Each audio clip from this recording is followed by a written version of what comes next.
Budget 2024 अमृतकाल का budget है, जिसमें देश को मौजूदा चुनौतियों से जूझने में सक्षम बनाने का रोड मैप स्पष्ट नजर आ रहा है।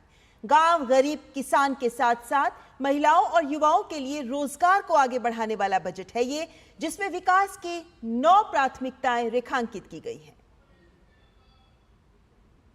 वित्त मंत्री निर्मला सीतारमण मंगलवार सुबह जब अपने सहयोगी मंत्रियों के साथ साल 2024-25 के आम बजट को पेश करने के लिए लाल रंग के पारंपरिक पिटारे को लेकर संसद भवन पहुंची तो लोगों की उम्मीदें चरम पर थीं।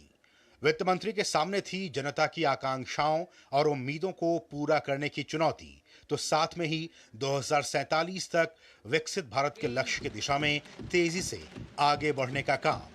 संसद में 11 बजे वित्त मंत्री ने बजट पेश किया तो ये मोदी 3.0 का पहला और निर्मला सीतारमण का लगातार 7वां बजट था। ऑफ वाइट और पर्पल रंग के बॉर्डर वाली साड़ी पहने निर्मला सीतारमण ने जब अपना लाल बैग खोला तो इसमें बजट के दस्तावेज की जगह था डिजिटल बजट, जो एक टैबलेट में था।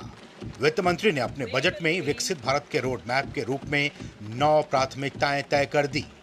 This budget envisages sustained efforts on the following 9 priorities for generating ample opportunities for all.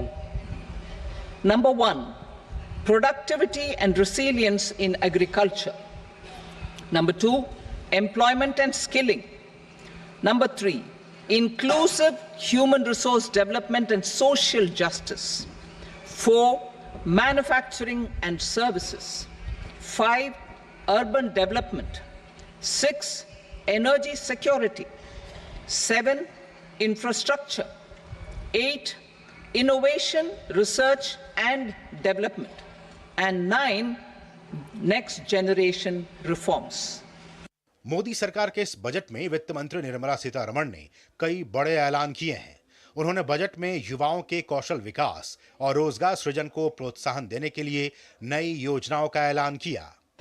We particularly focus on employment, skilling, MSMEs and the middle class. I am happy to announce the Prime Minister's package of 5 schemes and initiatives to facilitate employment, skilling and other opportunities for 4.1 crore youth over a 5-year period. वित्त मंत्री ने देश के पूर्वी राज्यों को देश की आर्थिक वृद्धि का इंजन बनाने के लिए विशेष योजनाओं का भी ऐलान किया। Purvodaya. The states in the eastern part of the country are rich in endowments and have strong cultural traditions.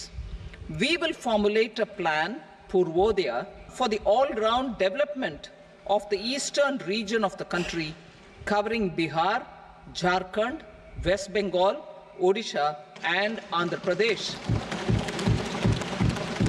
This will cover human resource development, infrastructure and generation of economic opportunities to make the region an engine to attain Viksit Bharat.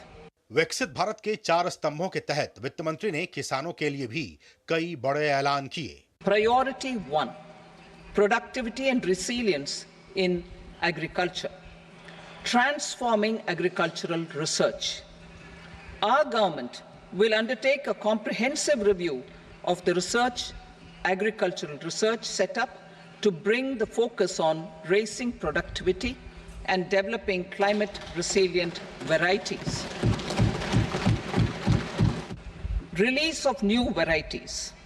New 109 high yielding and climate resilient varieties of 32 field and horticultural crops will be released for cultivation by farmers. वित्त मंत्री ने ग्रामीण विकास MSME के लिए कई ऐलान किए तो नौकरी पेशा वर्ग के लिए भी तोहफा पेश किया। In the new tax regime, the tax rate structure is proposed to be revised as follows: 0 to 3 lakh rupees, nil; 3 to 7 lakh rupees, 5%; 7 to 10 lakh rupees, 10%; 10 to 12 lakh rupees, 15%; 12 to 15 lakh rupees 20% and above 15 lakh rupees 30%. As a result of these changes, a salaried employee in the new tax regime stands to save up to 17,500 rupees in income tax. इससे पहले सुबह वित्त मंत्री निर्मला सीतारमण ने राष्ट्रपति भवन में राष्ट्रपति द्रौपदी मुर्मू से मुलाकात कर बजट की मंजूरी ली। इसके बाद संसद भवन में पीएम मोदी की अगुवाई में केंद्रीय मंत्रिमंडल की बैठक में बजट को मंजूरी दी गई। फिर यहां से वित्त मंत्री लोकसभा गई, जहां उन्होंने बजट पेश किया।